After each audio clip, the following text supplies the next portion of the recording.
I bet you've got a mobile at home. You know those decorations that hang down, twirl in the breeze, and always look good. Well, here's a mobile of a different kind, one that you can pin to the wall.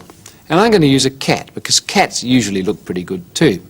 Well, this cat's body is oval, and it's got a head at one end and a tail at the other. So let's start with the body. First of all, if you want to make an oval, get a bit of paper, fold it down that way and across the other way, and then cut a shape like this.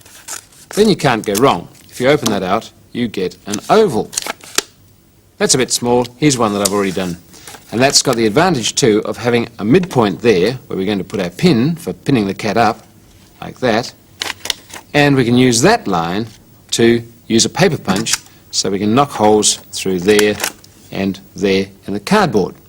Well, let's go to the cardboard now. Let's take that pattern, which is what it is, hold it against a piece of cardboard and cut it out. And if you did that and you punched the holes, that's the shape that you would get. Hole at one end, hole at the other end, and a little hole for the pin in the middle. Well, you'd use the same sort of technique to get yourself a cat's head, and when you do the head, make sure the hole's at the top, because if you then put a pin through there, the cat's head will always hang downwards. And you do a cat's tail as well, with one hole at the end, so the cat's tail always hangs downwards.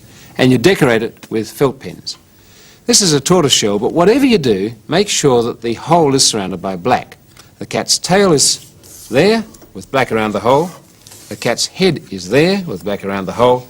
And the cat's body is there, with black around both holes. And now we put it together with these little split pins. You'll either get them like that or like this, but whatever you do, make sure that you colour the surface black. Then it won't show against the cat's body. Use a felt pen for that too. And let's put the whole thing together. First of all through the head, and then through the body.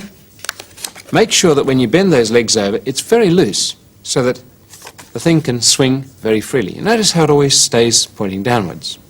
Same thing with the tail. Put the holes together, put a split pin through, and bend the legs so that that's a loose fit as well. Then all you have to do is to put the pin through the middle, and that's how you pin it up on the wall. Notice that when you do that, everything hangs downwards, the tail and the head, no matter where the body is. So let's shove that up on the wall.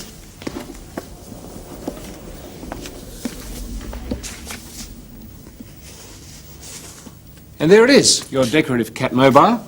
It can be either sitting there, watching you, or it can be hunting, looking good, or it can just go for a spin, and anyway, it's going to end up as a cat.